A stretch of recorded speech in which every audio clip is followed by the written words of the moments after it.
Hey, good afternoon and welcome to Rewind, the show where we look back at games industry's past as we build the games industry's future. My name is Chris Melissinos and I'm the Principal Evangelist for the video games industry here at AWS and your host of Rewind, coming to you live every Friday from 3 to 4 p.m. Eastern. Make sure you hit the like, follow, and subscribe buttons on Twitch and YouTube so you know when we go live, and it really helps us out. Now, on today's episode of Rewind, I will be digging into some of my favorite games for the incredible Sega Dreamcast, a system that was years ahead of its time.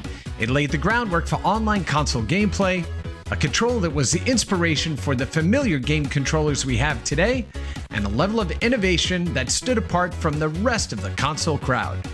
If you have any questions, comments, or requests, make sure you pop them into the chat. Now, we have a lot of games to explore today, so let's go ahead and jump right in. All right, so before we go ahead and get started on the games, I went ahead and took a bit of a poll on LinkedIn and on Twitter, and talked to some friends about what we were going to play, and it turns out that there were a lot of games that people wanted to go and see, so we may wind up extending this episode by another, 20 or 30 minutes. So a lot of awesome Dreamcast content to take us into the weekend.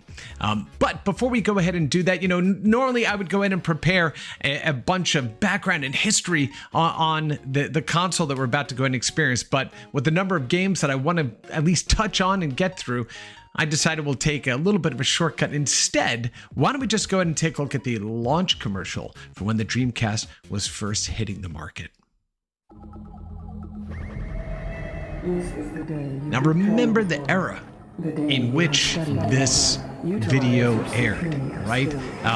This was the MTV sort of generation. You look at all these characters in 3D. We hadn't seen, this level of detailed characters really before. It's alluding to online gameplay, and we didn't even know what games some of these characters were going to be. And of course, the Dreamcast, it's thinking, right? The famous tagline for this Sega Dreamcast. And what was really amazing just about that time is, everyone was super excited about seeing the Dreamcast, knowing kind of what had come before, right? The Sega Saturn, which is one of my favorite consoles of all time. Go ahead and pop a little air horn there in there. And we did an episode on that, which I'm going to go ahead and revisit. There were a couple of errors or issues that we had with the stream. So we're going to go back and do another Sega Saturn episode, but we just got off of the Genesis and the Sega CD and the 32X and the Saturn, and now Sega was about to put all of that behind them and really usher in a whole new era of gaming, really taking us a huge leap beyond what we had seen before. And this is the first game console that actually had a modem in the machine when it was first introduced. Of course, you could also get a broadband adapter. It had online gameplay. It used second screens. And actually, what I'm going to do is bounce back to the solo screen and actually show that, right? So you had the Dreamcast controller, which really went ahead and kind of informed the later controllers that we saw coming from companies like Microsoft and Sony for their platforms. They had a second screen option here, which was the VMU. Now, this one is a really yellowed visual memory unit. Here's what they actually look like when you didn't keep them in the sun and you first got them. And what's really cool about these is that it had a display in it that would go ahead and present information to you while you were going ahead and playing the games. Critical information about, how many hits you took in Ready to Rumble, or being able to look at playbooks for NFL 2K. Instead of seeing them on the screen, you can actually call them from here, or using this to go in and collect the little characters that chose from Sonic Adventure and be able to use them in a Tamagotchi style kind of format here, and then bring those characters back into the gameplay. But the cool thing too is if you had a friend that had a save state, right, for a particular game and you wanted it, you could just go ahead and take the two of them, plug them into each other, and transfer information back and forth to each other, right? So Sega, this is when they were really firing on all cylinders, and they were really innovating in not just gameplay, right? There's always something to a Sega game. It's not uncommon to hear people say, oh, this feels like a Sega game, right? It's not that it just feels like a Sega game. It is a Sega game. And, you know, they're the way that they go ahead and they kind of combine all of these different you know, new innovations into the Dreamcast was pretty amazing. And then there were things like the Dreamcast microphone. Oh, look at that. My green screen is actually greening out the little foam ball there, but this is used for certain games where you were playing online and could then go ahead and chat with your friends, like Phantasy Star Online or Alien Front Online, or most famously Seaman, which maybe we're going to go ahead and take a look at today, and would plug into, you know, one of the two controller slots or expansion slots on the back of the controller. You could also put a rumble pack in there. So Sega, in this era, right, when this console launched, which was $99.99, really just gave us a glimpse at what the future of playing online and playing console games were going to be all about, right? So really just fantastic and awesome to see the play. So without any further ado, we're going to go ahead and jump into a little bit of gameplay here. So I think the very first game that we're going to fire up here today is one that was the, you know, a launch title for the Dreamcast, for Sega. And this was, you know, the game that actually I took off of work so I could go ahead and play this game. And it's the only time that I've ever really taken off of work to actually go buy a video game console. And of course, that game is Sonic Adventure. And so we're going to go ahead and dig into a little bit of this. So, you know, again, remember at the time that we saw, you know, we had the Dreamcast come into market, we really didn't have 3D games. We really didn't have the level of fidelity that we were then starting to see and get a glimpse of that future with the mighty Dreamcast. Plus, you just had this baller of an opening sequence for this game, right? I mean, this is some hair metal, guitar slinging stuff. So let's give a listen to the opening Sonic. Oh!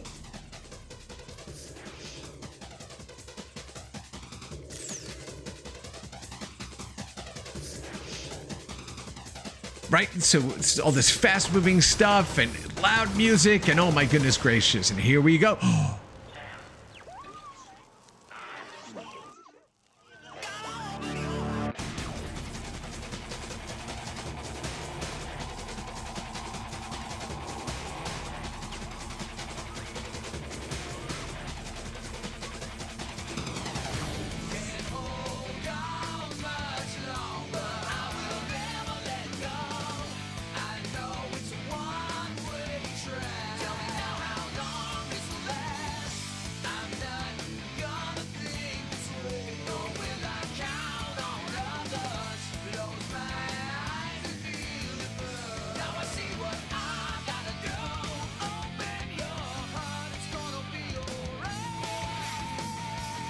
Now, I wasn't really singing this in my car, but you can't help but bounce along to this incredible opening. All right, so let's go ahead and take a look at a little bit of Sonic Adventure.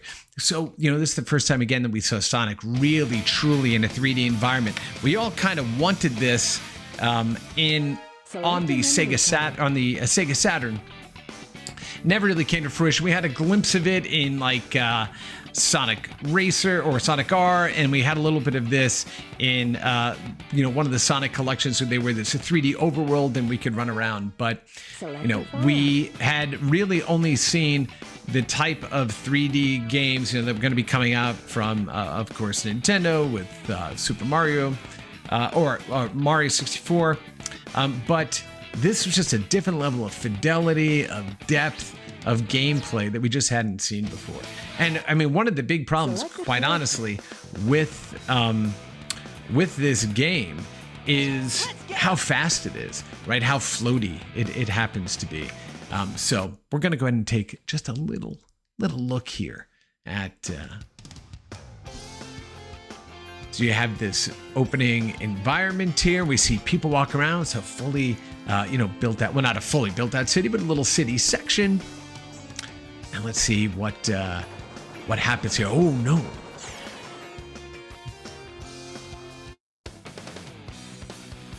And then, of course, on my VMU, you can't see it here. The visual memory unit. It's just putting up a little graphics of Tails and Knuckles and Amy and Sonic. It's just kind of flashing and rotating them on there. I get the Sonic logo that pops up there as well. So, all right, let's go here. Oh, what's up? And we hear Sonic's voice. And there he goes. He goes off to fight Chaos. So I'm going to see how well I can do here in... All right, and we got our opening sequence here. And again, now, it seems quaint isn't even really the right word. It's a bit of, it's easy to look back at this era and say, oh, look how blurry all these textures are. Look, low poly the characters are and the environments are. But back then, right, in 1999, we had not seen anything like this on a home console. So this really was a massive leap forward for us. All right, let's see if we can go ahead and beat Chaos here. This could be fun. And I've got it also up on my screen here, so I can see without any streaming lag going on. And all right, come on. Cutscenes are a little long here, but not too bad. All right. Chaos 0 is where we have to get to. So I'm going to grab a couple of rings to make sure that I don't lose my life. And when you hit Chaos in the head, he ditches into there, and I've hit him in the head again. The attack that Sonic has in this game, it's a homing attack. So if I jump up and then just hit the button again, it'll go ahead and lock in on the top of the enemy's head. Oh, I just got hit. Now I need to go ahead and grab another ring and hit his head again. Hey, I'll play with you. And there we go, right? We got right through it. Of course, you can see, again, earlier, game developers are trying to figure out how to best use a 3D camera in a 3D environment like this. So you saw that when Sonic got hit and we were kind of looking up at Chaos jumping on the different flagpoles there, come on, you big the angle wasn't exactly right for me to go in and pick up extra rings and to be able to, see him clearly. So, again, these are all the first steps into the bigger world that we all enjoy today. And he disappeared down there, and let's see, we'll probably get a little taste of, oh, look at that camera pulling out, and it's showing no clipping. There is Dr. Robotnik, or Dr. Eggman, if you will.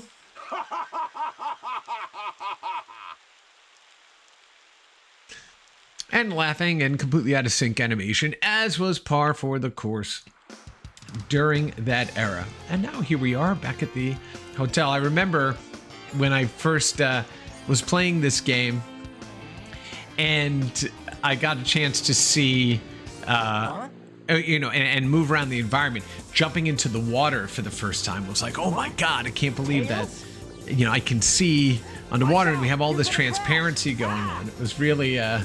It was really something for us back then, Tails. Yeah, you all get, those of you that didn't live through the Dreamcast era, my apologies, because you missed out on just really an incredible period of time. All right, so here we go. And like I said, when I first jumped in the water, oh, look at that. He's underwater. I couldn't believe it. And so now we are going out to the beach here to go ahead and follow Tails. And this kind of basically eases you into the gameplay. Interesting thing about this, as I mentioned before, and I know I passed a bunch of enemies because I'm just trying to get through part of the level. So what you would do is you're homing on an enemy, then you go ahead and pick up the little creatures, that you need to go ahead and save at the end of the level.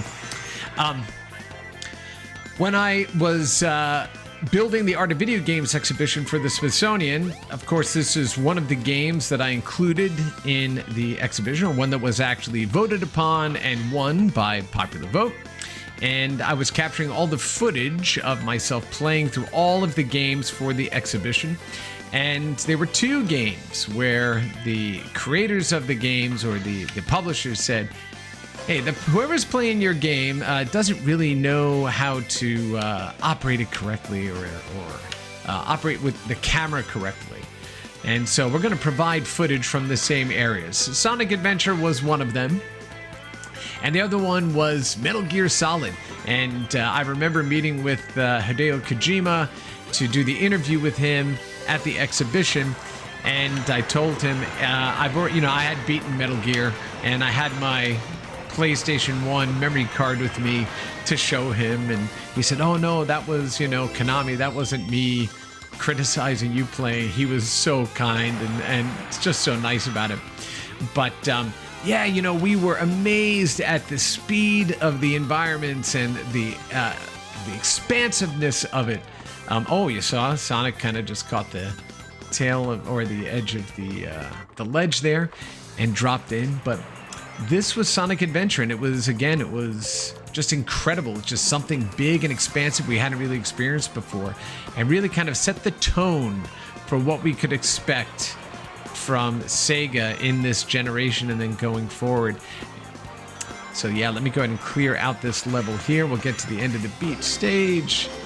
And you can see just how fast it's moving. Just really impossible to keep track of everything with how fast the camera was moving and kind of slippery the controls were. Going up these giant walls and making sure you didn't fall out of the world. And let me just go ahead and grab another one of these.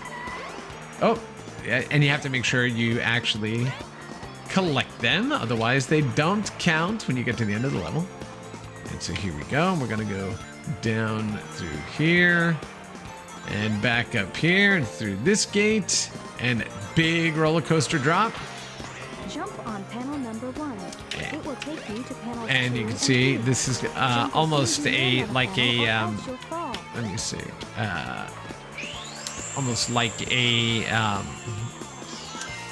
just a timed button press that you had to do to get through that part of the level. So not real skill other than pressing the buttons in time. Okay, and here we go.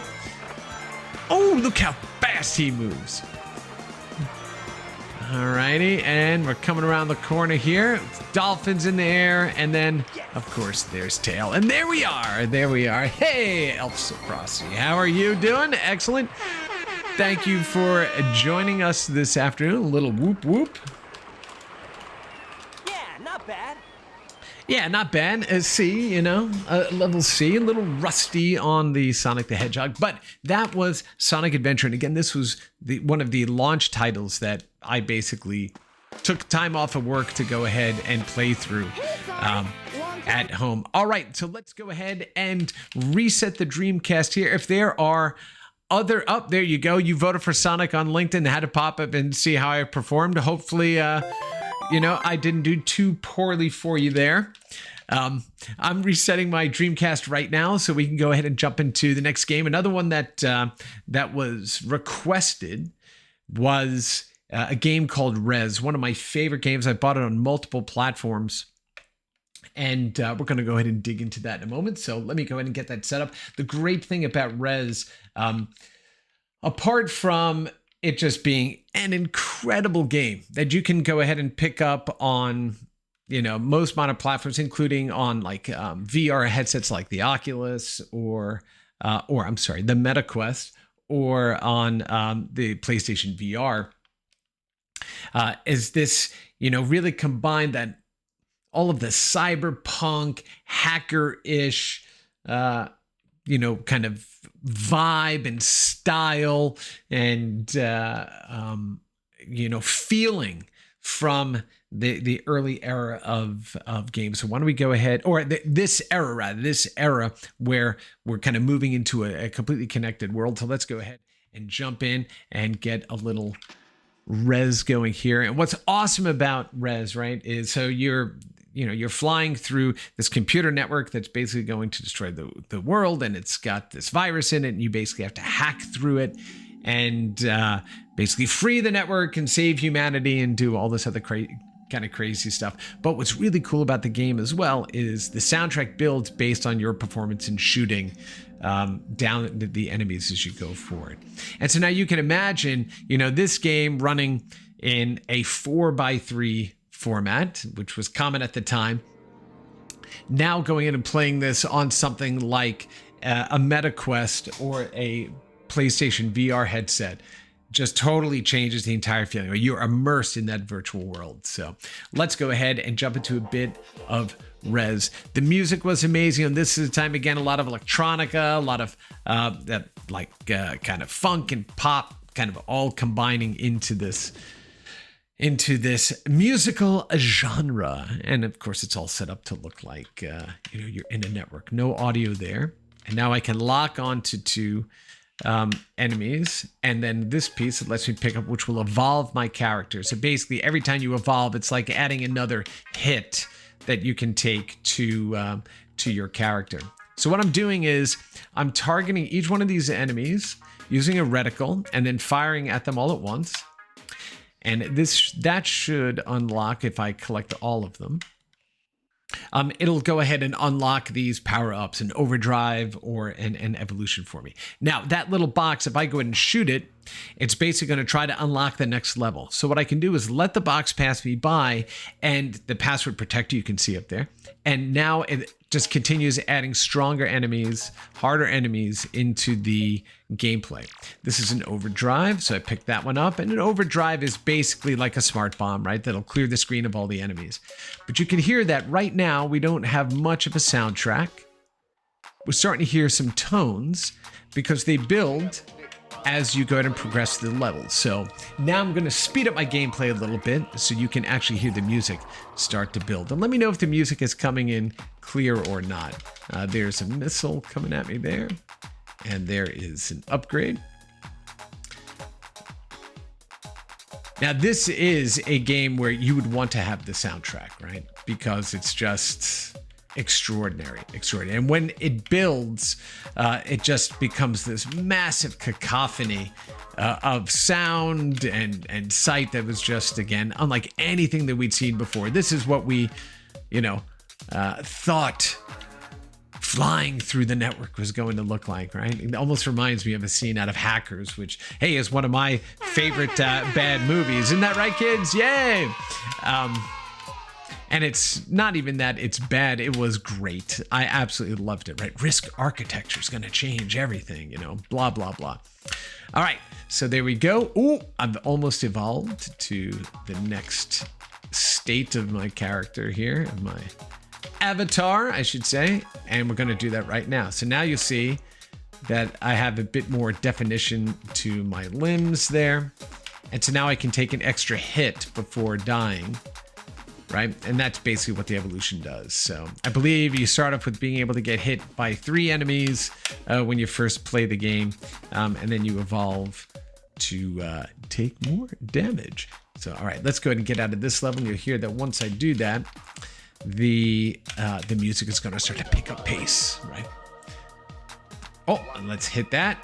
And there we go. And I'm going to just make that just a touch louder because you can hear the music is built. Now, what's really great was the designer, Mitsuguchi-san, had done a demo of Rez on stage at a conference, and he had something called I think it was like the trance vibration suit or something like that. It was a full motorcycle, riding suit outfit that was connected to all of these different amps on stage, so you could feel the vibration and impact of all of the explosions and connections in the suit. I think they said it was something like $30,000 worth of equipment and development that went into creating that suit. Just listen to the music here. I'm going to be quiet and just play for a minute.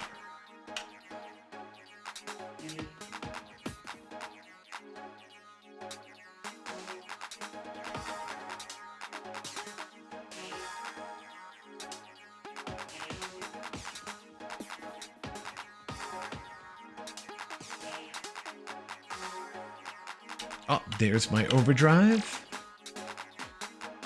And after I get some enemies on the screen, I'll just drop an overdrive so we can see what that looks like. There's the overdrive, just clearing all the enemies off the screen, unlocking the next level, and boom, we are off. We're going. Security breach, analyzing data at 50%.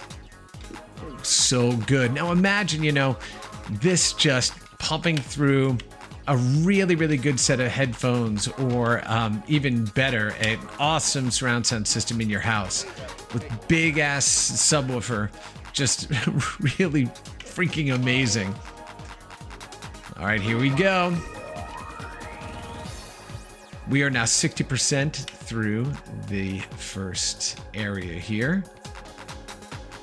But you can see just an incredible audiovisual feast. Oh my goodness, yes, that deserves a little applause, because this one is just, like I said before, an absolute baller of a game, and one that, if you have not played Rez before, you need to go pick it up. It's available on so many different platforms right now, so make sure you definitely go pick up Rez. Just really incredible. So,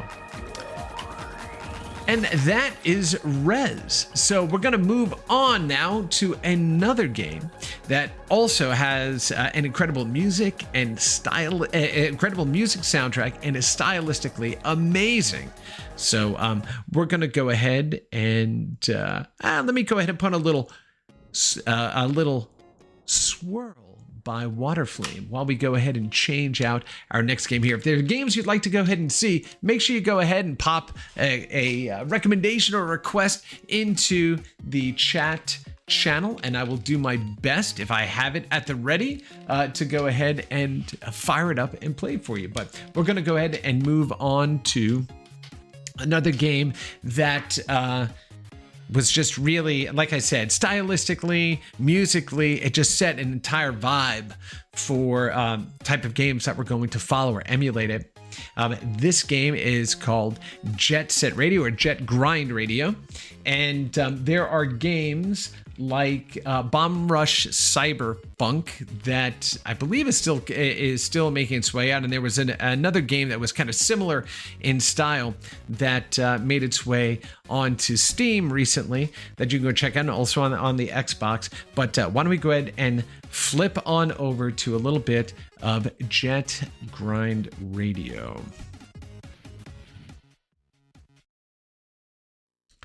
Okay, presented by Sega. Now, being the excellent stewards and socially conscious and all of that stuff, Sega has a little warning for us all here, so let's all pay attention. Graffiti is art. However, graffiti is an act of vandalism, is a crime.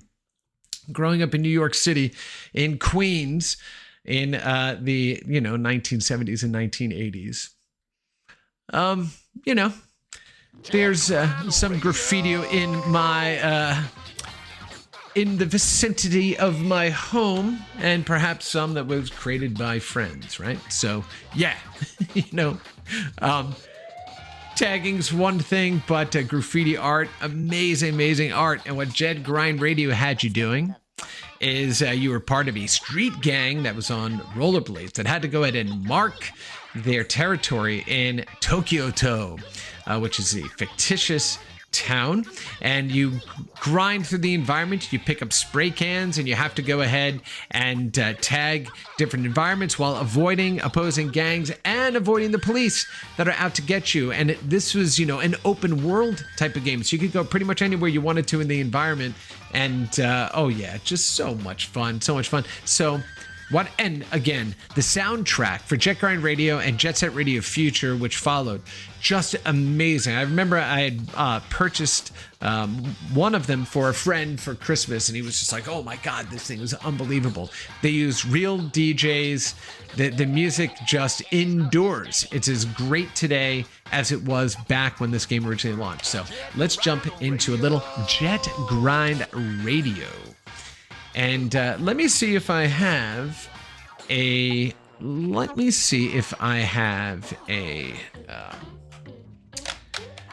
I'm going to pop two VMUs. Look, I got two different memory cards, bam, inside of this. Let me go ahead and see if I actually have a save file here.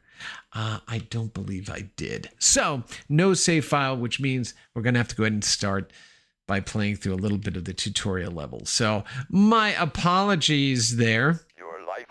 Yeah, my life force is kind of running out on that one. But we're going to go ahead and jump in and play a little bit of Jet Grind Radio. And we're going to do that from the... we're going to have to, unfortunately, do a little bit of the demo. But here we go. Let's hear what Jet Grind Radio is all about. The two hottest things in the streets of Tokyo are the punks wearing magnetically driven inline skates. Now, I'm not saying there is, and I'm not saying there isn't some photos of me, maybe somewhere on the internet, that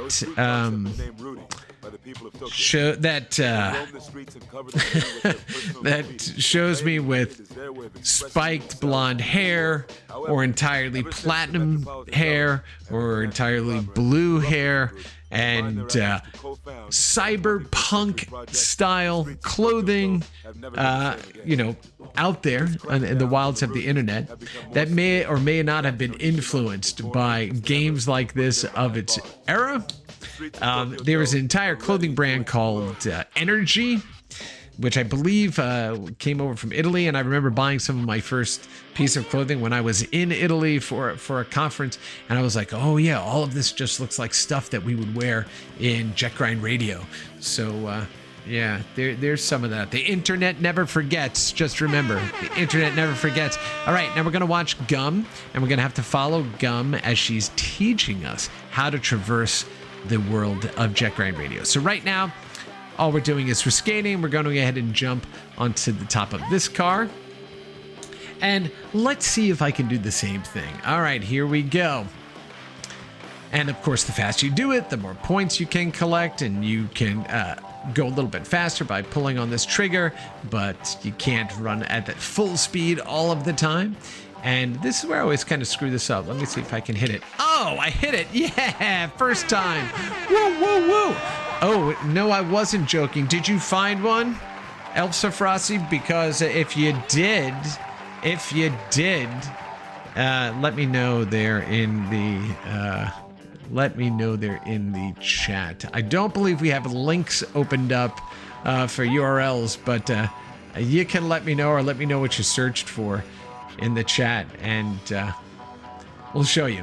All right, so here we go. So now we're going to be grinding on this rail here, and let me see, can I jump? There we go. Jumping up and then jumping off, and look at that, we went ahead and did it again. Yeah. Oh yes, thank you so much.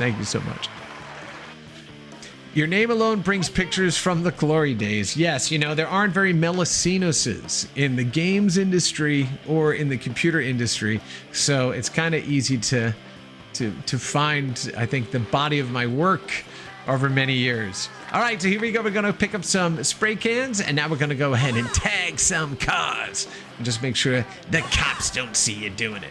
All right, so here we go, and jump up and grab some of those. And now Gum is going to move along here.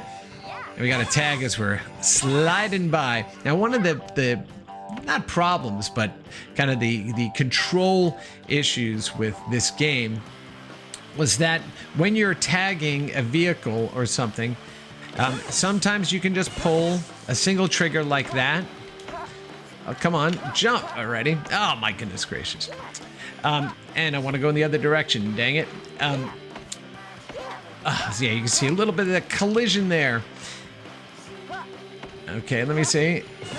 And tagged it, and then off, and there we go. All right, so what happens is, as you get to do more complex tags, you actually have to move your thumbstick in the direction that it's indicating on screen.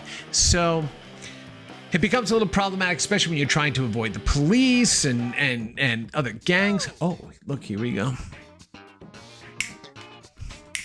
So what they did is they removed that swipe mechanic from the follow-on game, Jet Set Radio Future. So it was just a simple button press, and you didn't have to worry about spending all that time trying to go in and do those moves. Now you'll see tab will come back and spray. So there we go. In one direction, two directions, three directions. You'll see what I mean here. And again, you know, like I said before, we were just learning about how to use the cameras correctly. And so you see, I'm going to miss it, right? Really easy to fall out of the environment that you're, you know, trying to progress through because of how kind of floaty and I fell off of there. Let me see. Can I actually get back up? I don't think so. Oh, I can. Oh, but I fell anyway. Yeah, exactly. Fell completely down there. All right, we'll go ahead and we'll try it one more time, then we're going to move on to our next game. So again, if there are any games you want to go ahead and see, let me know what they are, and I'll go ahead and drop some, see if I have it, and do a little demonstration for you. And I fell again, so no. Absolutely terrible. And so instead of putting us through this again, let's go ahead and move on to the next game. So let me go ahead and reset our Dreamcast over here. Now, my Dreamcast, I actually have a couple of Dreamcasts.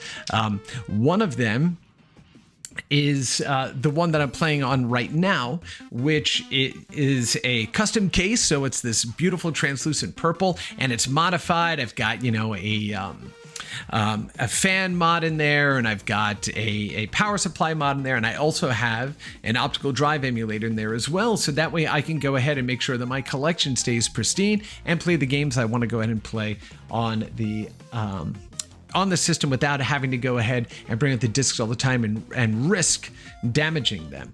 But I also have a pristine original Dreamcast that I went ahead and retrobrighted and brought back to its beautiful, beautiful color. And yeah, so, you know, Dreamcast and the Sega game systems were among my favorites of all time. So I had them going all the way back to the Sega Master System forward, and just absolutely love it. Like I said before, it feels like a Sega game.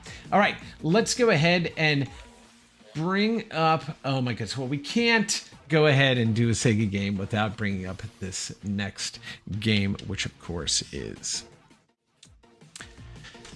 Daytona, right? So this was a launch title for the original, for the Sega Saturn.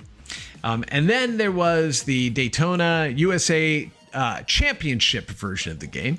And then there was a Championship Online edition, all on the Sega Saturn. But they suffered from, you know, pretty much the same problem that a lot of early Saturn games did, right? Which was that there was a lot of pop-in, right? There was a lot of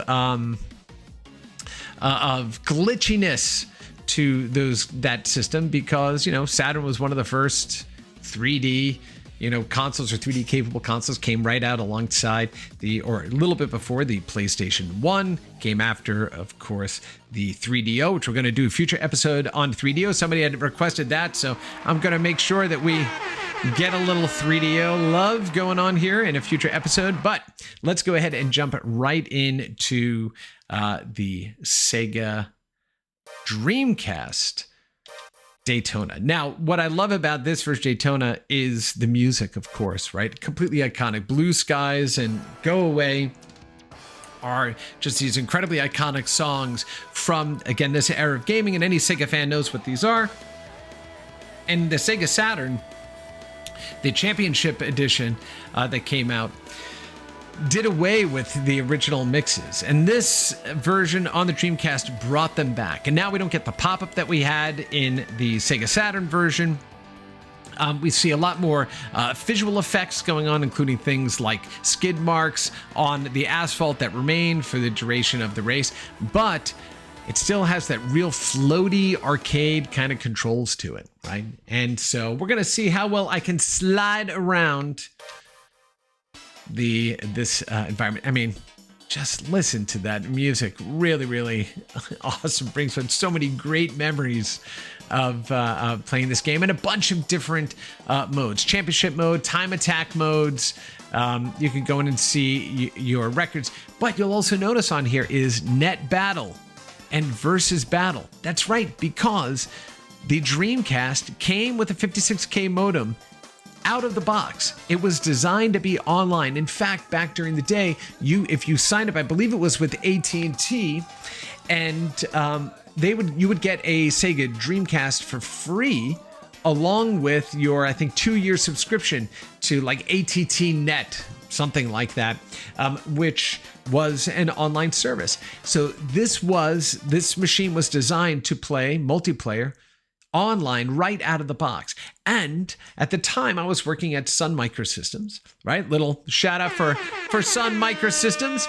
And Java was part of the technology that made the Dreamcast work. Of course, it was also powered by Windows CE, and that was one of the things that I used to go ahead and motivate Sun Microsystems to invest in making Java a better platform for game development, because Microsoft was going to go after the living room, and they're going to do it through Windows CE. So let's go ahead and make sure that Java was present there as well. So the browser that came with the Dreamcast was also Java capable. And so there are Java components in a variety of Sega games, including integration with the visual memory unit. All right, so let's go ahead, and I always pick the classic, right? Right, kids? Right? Yeah, the classic Hornet car. But let's go ahead and choose a little more exciting. Actually, no, let's choose the iconic 3.7 Speedway. This is the track that most people first became acquainted with the Dreamcast, or with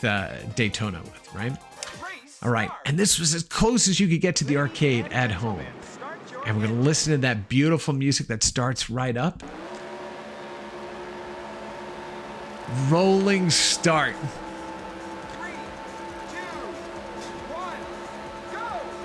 All right, now I'm going to change my perspective there. Now, the thing about Daytona, if you've never played it before, it is a highly twitchy game.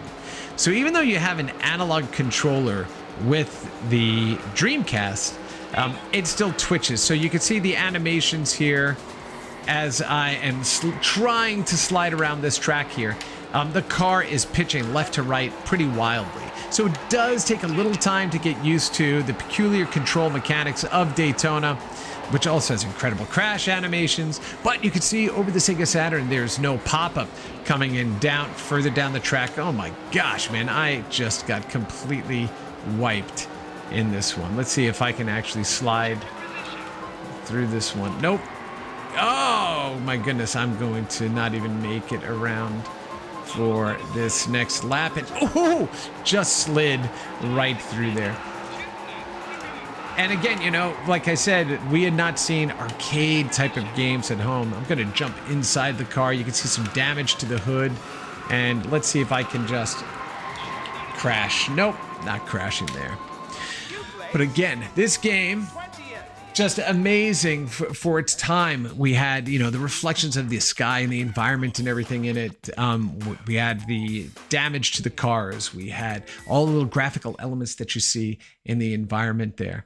Really, really just an amazing game to have at home and to be able to go ahead and play with your friends and be able to play with your friends online. So really, really fantastic. All right, that was Daytona. And so I'm going to back out of that one. And let's go ahead and reset my Sega Dreamcast here.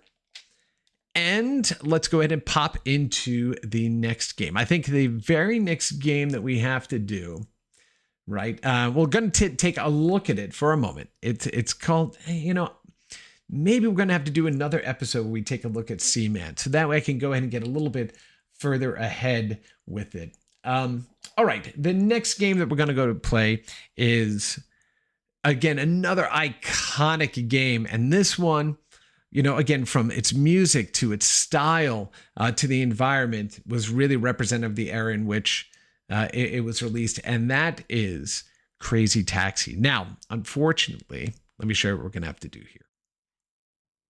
All right, with Crazy Taxi, because it uses all licensed music from The Offspring, right, which this was the game that really got me into The Offspring back in the day. I'm going to have to make sure that, and I've already done it and changed it in the settings, is I can't play the music, right, during the live stream here, because it'll get flagged for copyright. So unfortunately, we're just going to have to listen to the sounds, and you just have to imagine the Offspring soundtrack playing in the background. And there's also some Rob Zombie in there, Dragulaire, which Dragulaire was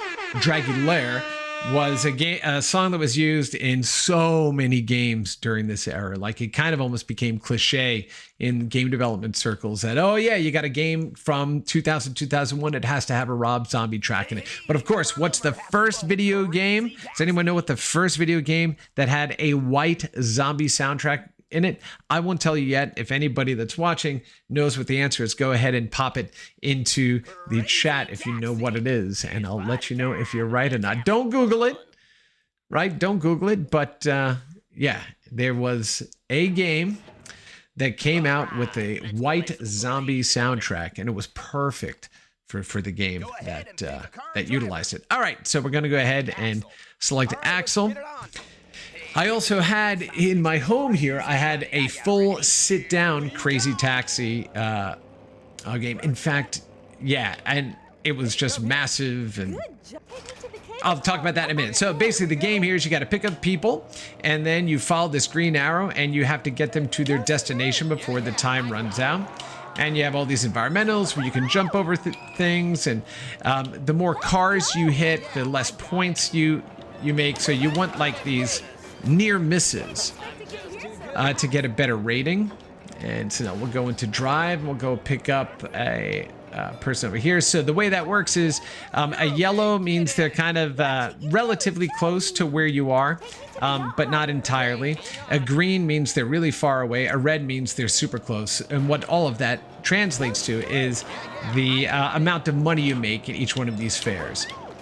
So yeah, you know, imagine, again, never played 3D games like this at home, and now on a game console, you're flying around this San Francisco, you're playing a game that was ostensibly, you know, a $25,000 machine, but now you're playing in your home, the same soundtrack, same visuals, just really incredible. And I wish I could play the soundtrack, because it really just adds so much to the gameplay. Oh my goodness, yeah, they are going nuts here. All right, yeah, so there we go.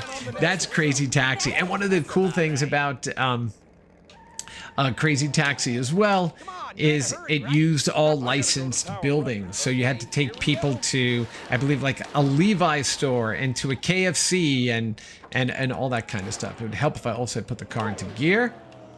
And yeah, sometimes it's just fun just to rip around the environment, smash up people, and yeah, it's really just an absolute joy to play. And it made its way onto mobile as well. I think actually there is, it's one of the games available in the Sega Forever collection on iOS and I believe also Android. And what's great about the Sega Forever collection is that you can play these games on your mobile phone for free.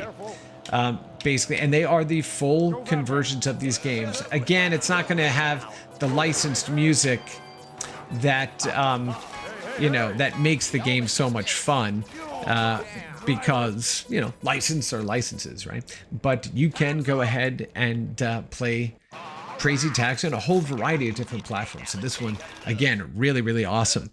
All right, we are going to stop that one, and let's go ahead and reset the Dreamcast again. And let's go ahead and dive into another amazing game. Now, this next game was mentioned by a colleague on LinkedIn, and they said, oh, this is one of my favorite games, you know, on the system, Ikaruga. And I made the comment, no, that was a good game, but it was better on the PlayStation 1. And so I had another friend of mine, John Goodell, who popped in and said, you know, I think you spelled Dreamcast wrong, right? Because you don't spell Dreamcast, P-L-A-Y-S-T-A-T-I-O-N. And I realized that I was thinking of Einhander, right? Not Ikaruga, which is not the same game, and this one is better. So here we go. We're going to play some Ikaruga, and then I have another game that we're going to play next that I have a wonderful story to tell about a very close friend who created the game and what it was like when we first got that game back in the house. So here we go, Ikaruga, and we're going to go ahead and hit game start. I am a huge fan of shoot 'em up games, or shmups as they're known. And this one is, a pretty difficult one. It's in the same vein as like Dodonpachi and those sorts of games. Although my favorite game, from a shoot 'em up perspective, happens to be Raiden, however you want to pronounce it. Loved that game. Really, honestly, it's probably one of my top 10 games, arcade games from the 1980s. Just really fantastic, wonderful pacing, great mechanics in there as well. But you can see, again, now we're getting to the era where we're bringing 3D elements into these backgrounds, not just 2D sprites, or using 2D sprites and 3D planes to create this really visceral, experience. So yeah, we'll go ahead and play through a little bit here, and I can chain those in, and now I can go ahead and, when I go ahead and choose this weapon, anything that is darker colored go ahead and releases different energy. You can see, so now you have light and dark enemies that you go ahead and fight, and you use your weapons differently based on who you're fighting. So this one has to be eliminated using these dark lasers here. And then, of course, now I'm getting slayed by the white one there. All right, so I hadn't seen anybody pop up information about the first game that included a Rob Zombie soundtrack, and that would be Way of the Warrior on the 3DO. That game was entirely, the soundtrack was entirely a white zombie soundtrack, and even had their logo there in the beginning. And oh yeah, it was awesome and perfect, right?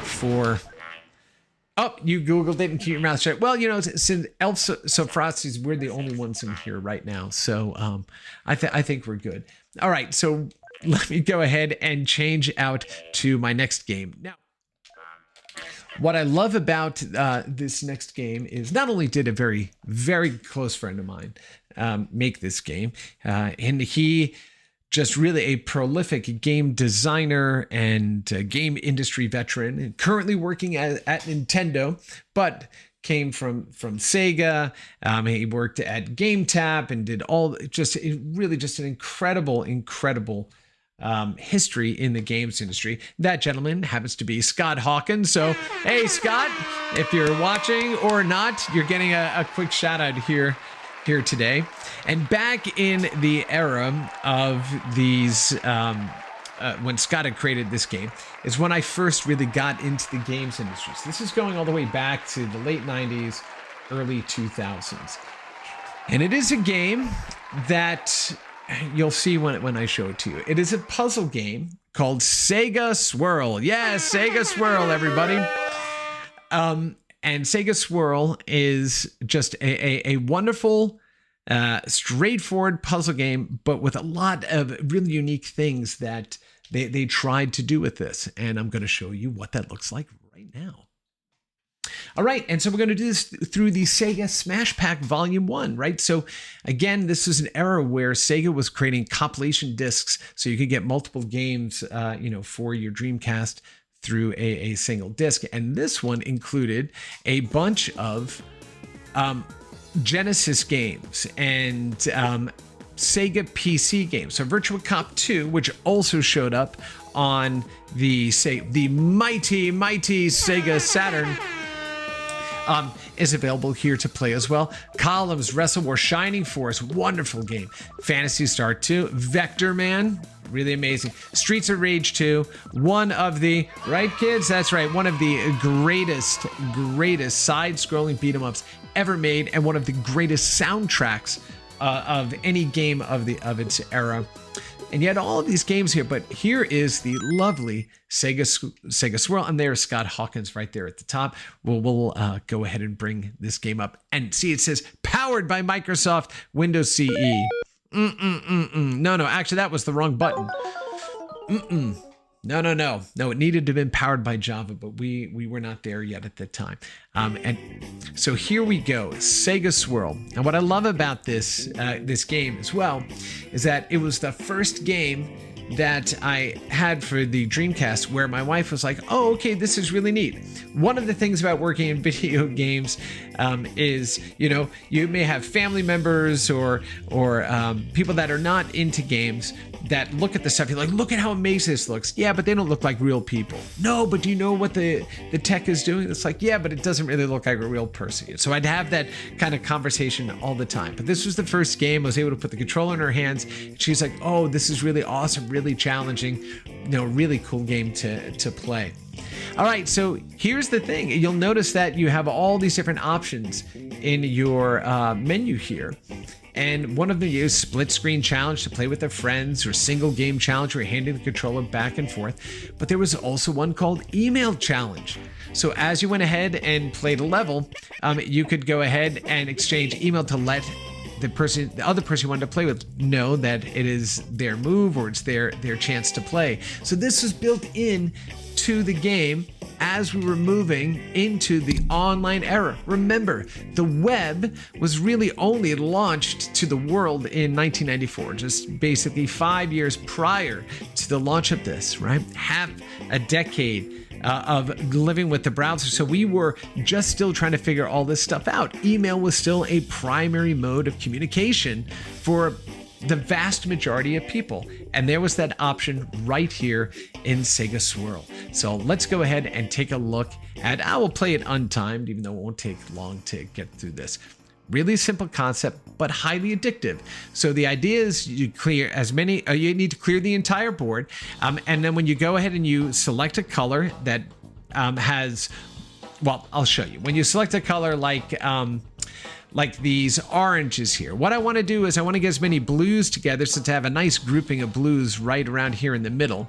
I want to get them closer together. So if I remove these 4, it drops down. I've just added that blue to this build. So what you want to do is try to group the same color swirls as close together as possible to create larger chains to get bigger numbers. And if you go ahead and select an individual swirl to go ahead and remove it from the board, you're penalized, right? So the goal is to try to go ahead and always select 2 or more of the same color Sega swirl with that are joined to, or, you know, in proximity of their same colors. So like this blue one here, I wouldn't want to go ahead and hit because I have 2 other blues above it. So if I go ahead and remove these 3 oranges, now I have 2 blues there. If I remove these purples here, I've now got those 4 blues chained together. But that was stupid because now I've left 2 individual greens next to each other. And the only way out of that is getting rid of those 4s. And so the goal here is to clear the board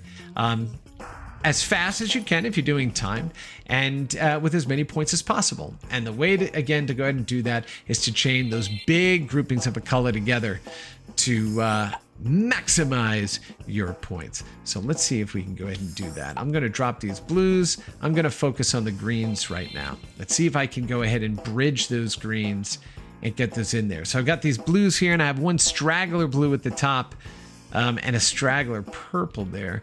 So I'm going to drop this one down. I'm going to drop these oranges out. So now I have this huge grouping of greens in here. If I drop those purples, even more greens together. Drop these oranges. I got some purples together. And I got even more greens together. And let's see. So now if I delete all of those, let's see what happens. Oh, we got some fireworks. That's what happened there. And now you'll see these will slide over. So you can start to, you know, maximize your points by learning how the game is played. And yeah, really just a wonderful game that was built on, you know, these kind of, you know, match puzzle concepts that we're all super familiar with today. So you'll see I just lost a point there, and I'm going to have to do the same here. But now I picked up these 2 combos, and there we are at the end of the level, and I can see all the goals I needed to meet for the board Did I go in and clear them or not? And I did. So there you go. That's fantastic. That is Sega Swirl. Highly addictive, wonderful, wonderful game, and done by, again, a really good, an incredible game designer and programmer and very good friend, Scott Hawkins. And it's wonderful, you know, being around the games industry for as long as I have, is to go back through the credits and see who worked on a lot of these games, you know, kind of in real time. So there's Scott once again, with a little bit of applause for him in there. And I can also see other friends I've worked with over the years that are also included here. Shinobu Toyota, Peter Moore, who was the CEO of Sega of America, and then, of course, famously went over to launch the Xbox 360. John Goodale, another very, very close friend. Charles Belfield, unfortunately, somebody who we lost a number of years ago. Neil Robeson, and a shout out for Neil, another early Sega guy. John Bird, yay, everybody, a hooray for John Bird, who also worked there. So again, one of the joys of playing through these games is also going back and seeing the accomplishments of my friends and colleagues, you know, over the years. So, all right, let's go ahead and park this, and let's go ahead and pull up another game. So, Elf Sofratsi, is there any particular games, Dreamcast games, that were your favorite, or did you play, you know, Dreamcast either growing up or now as you're going back and playing retro games? I'd ask the same thing for people that are watching online on YouTube as well. So whether you're on Twitch or on YouTube, let me know the type of games you want to play. And remember, today's episode is going ahead an extra 30 minutes. It's going to 4:30 here on the East Coast because we still have a lot more to get through. So let me know what you like to play. Another game, just, you know, this was one of the games. So if you look back at, well, let me go ahead and drop over and show you. So if you look back in this era, we have a game called Soul Calibur, and this game was released for the Dreamcast as well as the PlayStation 2. But when you take a look at the reviews of that era, and they would show the PlayStation 2 version compared to the Dreamcast version, even though the PlayStation 2 technically was a superior console from a capability perspective, it looked better on Dreamcast. And that was one of the things that game magazines of the era called out, was how is this, you know, this really incredible 3D fighting game better on Dreamcast than on PlayStation 2. Now, one of the reasons it was because the Dreamcast was ostensibly a much easier console to develop for than the PlayStation 2 was. The PlayStation 2 had a very different architecture than game developers were used to. The Dreamcast had a very straightforward architecture that game developers were used to. So they were able to go ahead and kind of wring more performance and better development out of earlier Dreamcast games than they did out of earlier PlayStation 2 games. But yeah, let's jump into a little bit of Soul Calibur. Oh, they said, oh, I have, although I've not seen as many winters as you did. Soul Calibur, thanks a lot for popping that one up. Yeah, you can't talk about Dreamcast without talking about Soul Calibur, right? Really amazing. I have not played this game in years, so I have no idea what we're about to see or watch me play through, but here we go. Look at those images. Oh, for this era. A little applause while we play, please, please. And let me see, what are the controls here? Okay, that's long attack. Yeah, that one is jumping up and down. Oh yeah, and then the shoulder buttons allow you to go ahead and rotate around the characters. Ooh, out of the ring, and out of the ring as well. Terrible, terrible, terrible falling out there as well. Let's see, you played tons of Crazy Taxi 2, but mainly on a PC and a cyber cafe. Oh, and Shenmue. Yeah, we're going to talk about Shenmue in just a moment, because, my goodness, we have to know where all the sailors are. There we go. A little bit of button mashing there. Oh, come on, get out of here. And make sure I get away from that edge. Oh, yeah, and there's the KO. And that was cool, too, is that you continue the kicks right as you went into the KO. But you can see, you know, we have parallax scrolling, we have Beautiful skybox, high resolution. Everything is completely texture map. There's no pop-in going on anywhere here. Like this again, it's the first time that we're getting now really close to the arcade versions at home. And one of the reasons why we were getting close to arcade versions, especially on the Sega titles, was they shared their arcade system called Naomi, shared the same architecture as the Dreamcast did. So what that meant is that developers, if they're already developing for the arcade Naomi platform, it wasn't very difficult to go ahead and get the Dreamcast version done. The biggest differences were the amount of memory that were available, the amount of storage that was available. Those are the two really big differences between the platforms. There were a couple of others, but those are the two the biggest ones. So sometimes textures had to be changed, or the so textures had to be changed, and the resolution changed and whittled down. You had to have sometimes lower polygon versions of the characters that you had. But this, again, it was as close as we get to the arcade back then, and just a really awesome game, still highly playable today, and was released for multiple platforms, and the follow-ons came out on everything from the GameCube forward, right? So lovely, lovely games, and also some really not disturbing, but wild characters that they also created. I forget the name of the one that was all basically in leather with claws and would bend over backwards. It started with the V. And kind of, yeah, he was a creepy dude. He was the creepy Leeloo Dallas costume that he was wearing. So there you go. That's Soul Calibur. That is Soul Calibur. All right, we're going to go ahead and park that so we can jump into a couple of more games before we lose time. We only have about 25 minutes left before we exit this stream. So I'm resetting my Dreamcast right now, and we're going to go ahead and pop up another one. In fact, let's go ahead and pop up the incredibly ambitious Shenmue. So while that's firing up, I'm going to go ahead and grab a sip of this. And yeah, we're going to go ahead and jump into some Shenmue.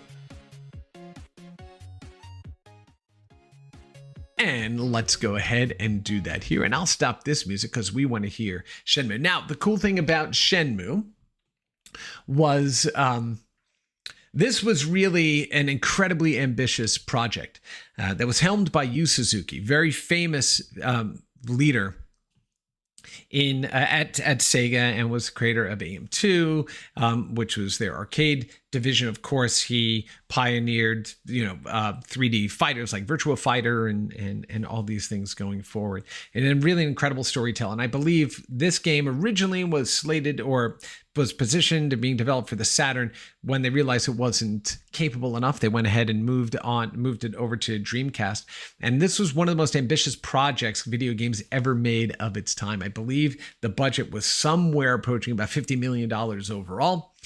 And some of the other things that it did was it used the actual weather information from the era that the game takes place in. And so you could go back, if it was snowing on November 29th, 1986, as it is right there, look at that. And I completely forgot that it was snow that was going to happen there. That's what you see in the game. So it really matched those same weather patterns. This game was also known as kind of the Virtua Fighter RPG. It took a lot of same design inspirations, names, location, all that stuff from the Virtua Fighter series. But this became its own, right? This became its own game and lore right behind it, beyond just the Virtua Fighter characters. So while this is playing out here, let me answer the question. How long have you been collecting all of the devices and games, if I may ask? Well, you may ask. I have been collecting video game systems and computers since, I'd say, 1980, right? 79, 80, right? With my first Atari VCS, and then followed on with my Commodore VIC-20. In fact, since you asked while this is playing, I'm going to disappear.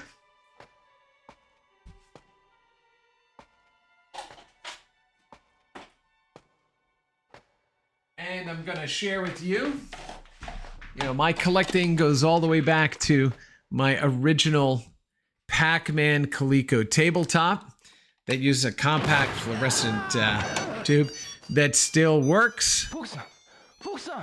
And then, to bring it into the modern era, here is my 3D printed version of it that plays a bunch of vertical arcade games that I went ahead and printed and built. So all the way back from the very earliest in the 1980s to today, I have been collecting my entire life, and I've been working in and towards video games for basically my entire existence. So is that good? I guess, maybe. But yeah, so there we go. So you can see, all right, so we're back to Shenmue. Hey, and I should ask, how long have you been collecting devices and games? You know, what is the first game system that you had that you may still own today or collect for? So let me know there in the chat. So, all right, so here we go. So there's Shenmue. Unfortunately, we're not going to be able to get past the cutscenes here. And so we'll just watch a little bit of this. But what made Shenmue so amazing was that you could go anywhere in the world in the game environment, and you can interact with virtually everything that you saw there, including arcade games and collectible, you know, machines where you can go ahead and get, I forget the name of them, but trinkets out of the machines, or collect sodas out of the soda machines. And you can basically interact and speak to anybody that you encounter in the world. They had some dialogue to share with you.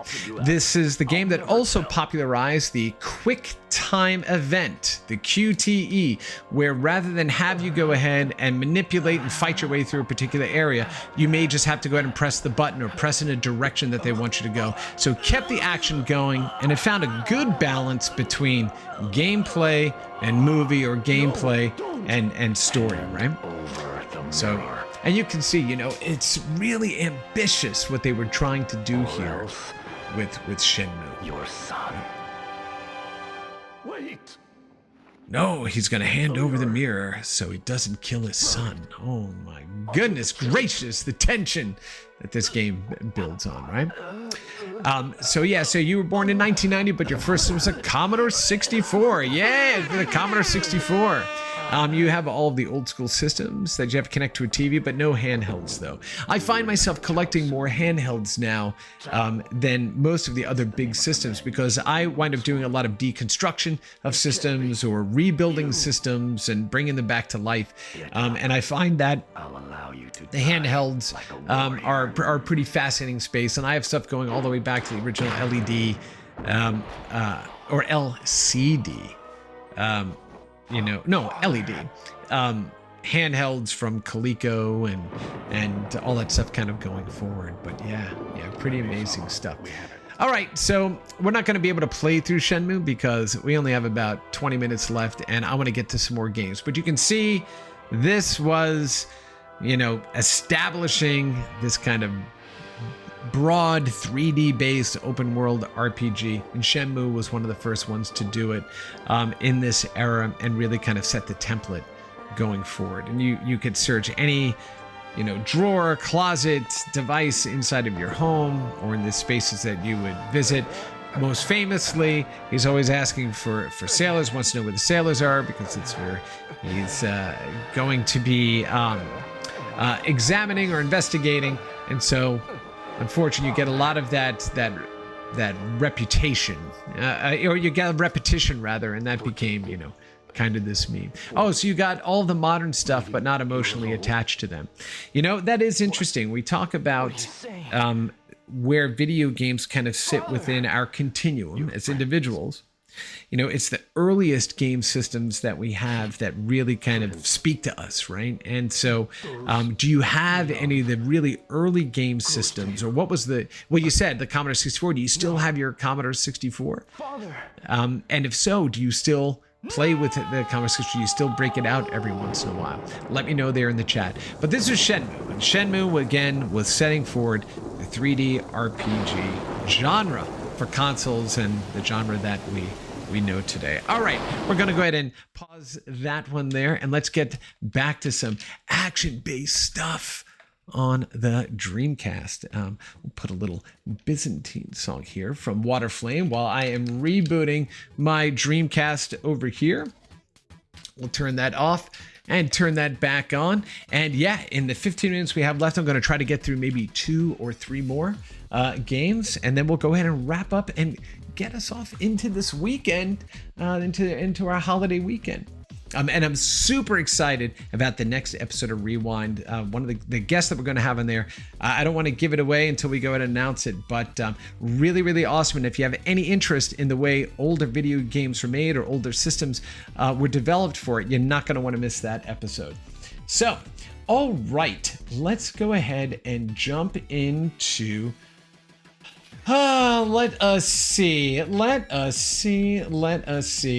How about a little bit of, here's one that you haven't seen before. And for those that are still watching, you'll be glad you did.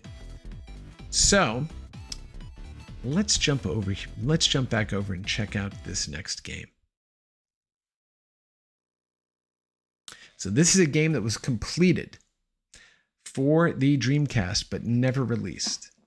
And the reason it wasn't released was because it was at this time that the Dreamcast was going to be basically canceled.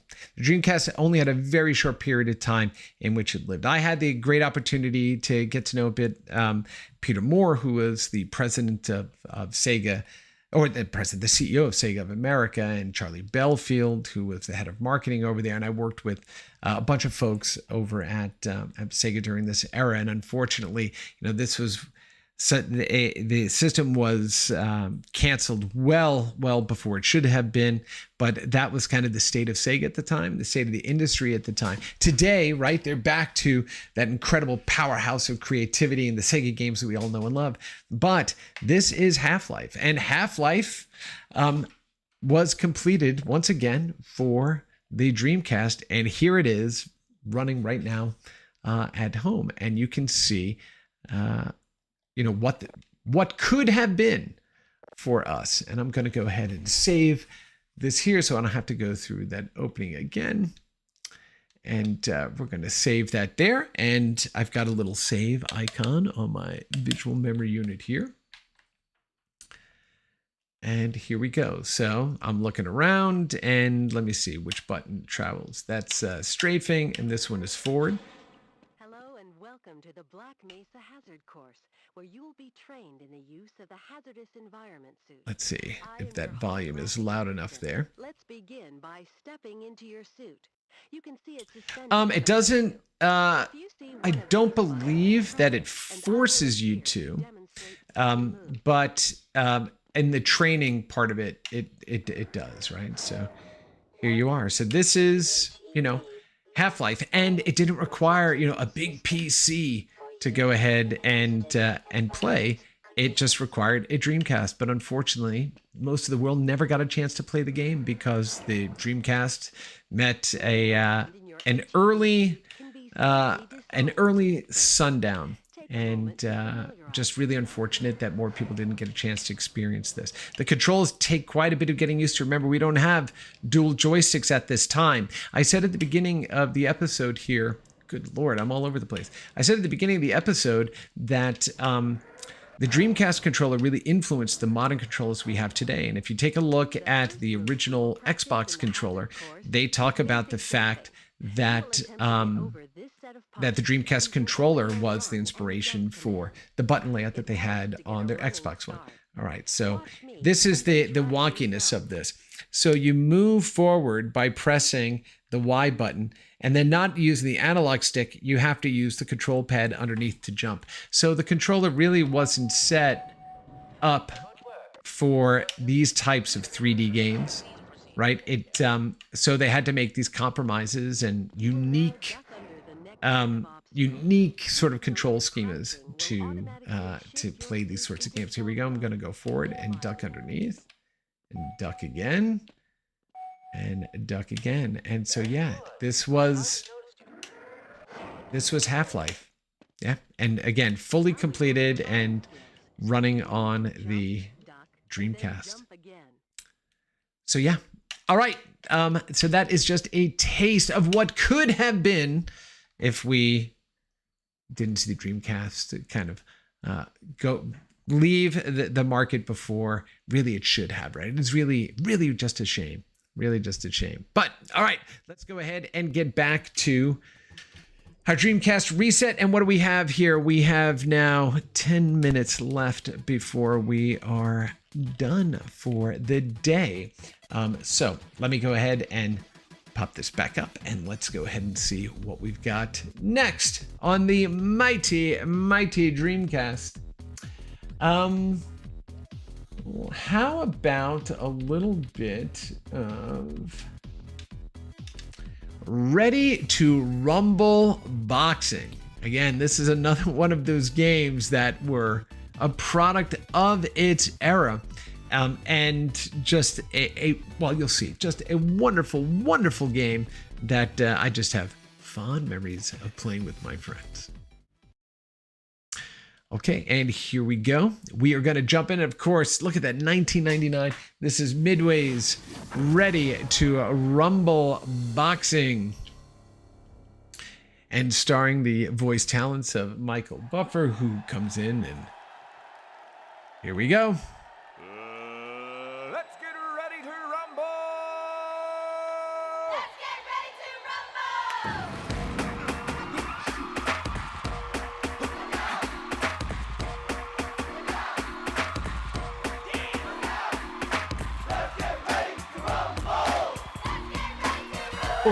Oh, there you go.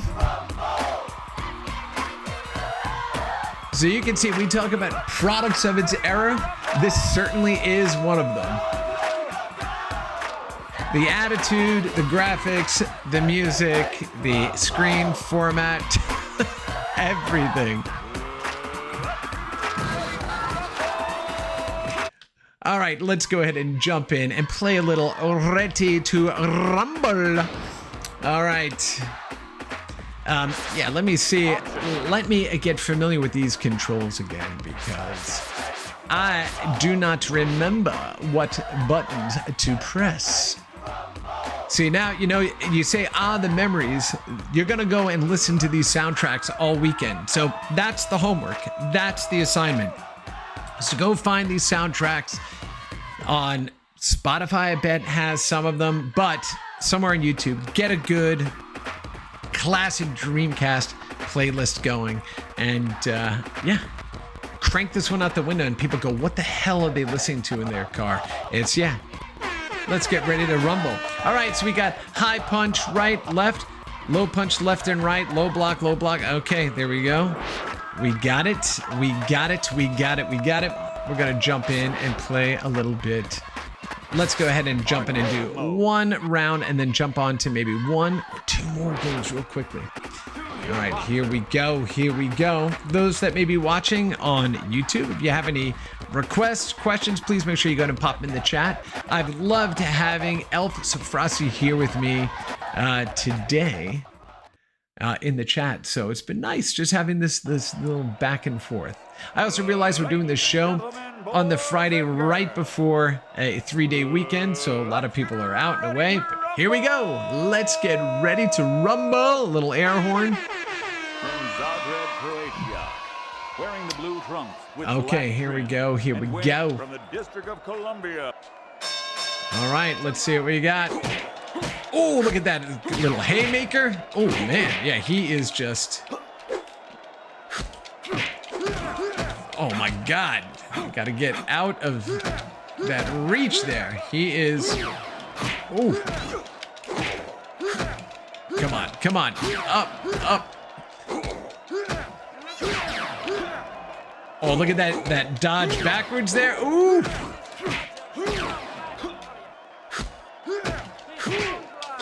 Come on. Oh. Now, what's really cool is on the Dreamcast controller, it's showing me how much health I have, how many punches I've thrown, how many I've landed. And then it also shows you... Oh, shoot. Okay. Come on, get out of the way. couldn't go ahead and beat him. So as you can't really see it here, but as I'm pressing the button, I can watch the meter build up. Let's see, come on. You can watch the meter build up on my controller there. Let's see, come on, you got it? Oh yeah, come on. You know, I always forget to block in these games, you know?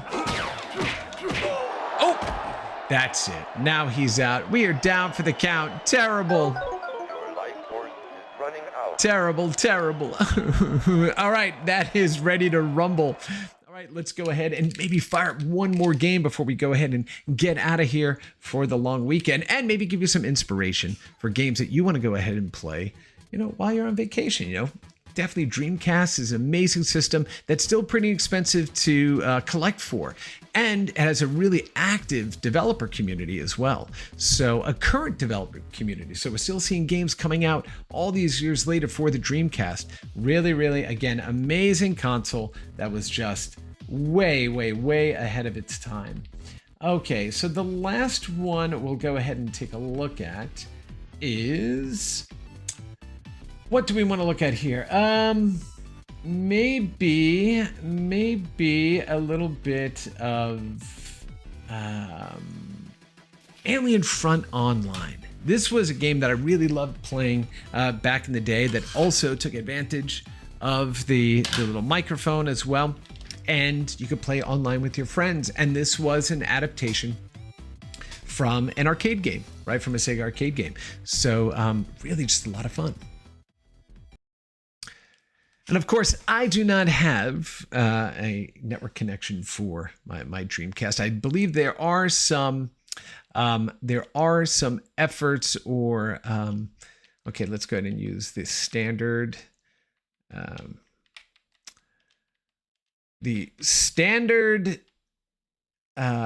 name that we use for all of these things, which of course is fart. And there we go. So we've got Alien Front Online here. This is 2001, so this is one of the last games that were officially released for the console during its era there and its run. So again, yeah, there's your options. We're just going to go jump right into the arcade. We'll play just a touch of this, and then we'll go and get it. So we're going to be in the army side here, and we can choose... let's see which tank we want. That's the heavy one. We'll just go medium one, so we're a little more agile as we move around. Retake Washington, D.C. So let's see. The tank allows us to move this way, so you can move independently from your from the turret on the top. And you get to blow up the whole environment, and the goal is to find all those alien baddies. And oh, there is one. And take them out. Oh, they killed my god. All right, let's try this again. And that basically acts as a strafe. So you can... Oh my goodness, get out of there. Get out of there. It'd be helpful if I read the directions too, or figure out what the controls are again before I... Oh yeah, and you can run over these guys there. Ooh, look at the screens all cracked up there. Oh, they got me again. My goodness gracious. All right, let's see. Where are they on my radar here? Also probably be helpful if I pay attention to the radar. Okay, there we go. And let me see. Oh, that's it. That's how I did. All right, so now I'm strafing around him there. And getting in to light him up. And there's one of my comrades, so I should not go ahead and... Oh! Let's see. See that cloaking device that he had? That was a bit crazy. Let's go right there into the heart of the aliens.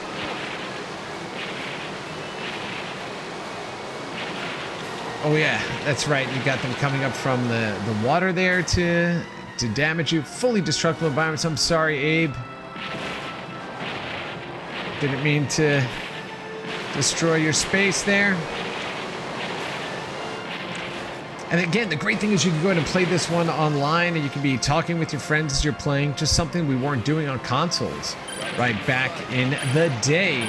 But now commonplace, right? I mean, if we don't have those services to support online gameplay like those services that we provide at AWS, right? For any game developer that wants to go ahead and build their games online, we have from hosting to games that allow you to run live ops to building massive multiplayer games and online game servers. These are all the things that we provide at AWS. But again, back in this era, it was not commonplace, right? And so the Dreamcast is one of the first to actually show what could be done on consoles for online gameplay. And there we go. There is yet another amazing game for the incredible Sega Dreamcast. Alrighty. So this brings us to the end of another episode of Rewind. Yay! Thanks everybody for spending your time with me this afternoon. Remember, we do this every Friday afternoon Eastern from 3 to 4 p.m. where we dig into games industry's past and understand how it informs the future of the games industry as well.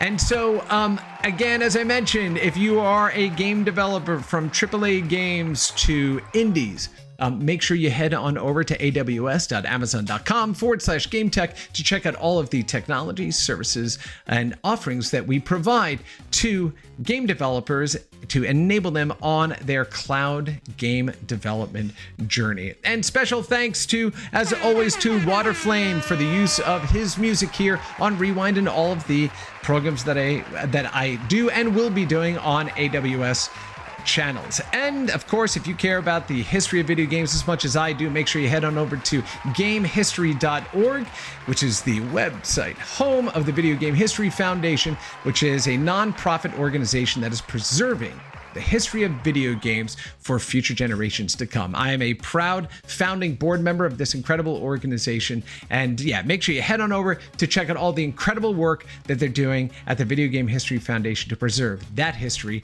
for future generations. And I want to thank you all so much for your time this afternoon that you spent with me. I hope you have an amazing rest of your day. Have an awesome weekend and a happy and safe holiday. And we'll see you next time on Rewind.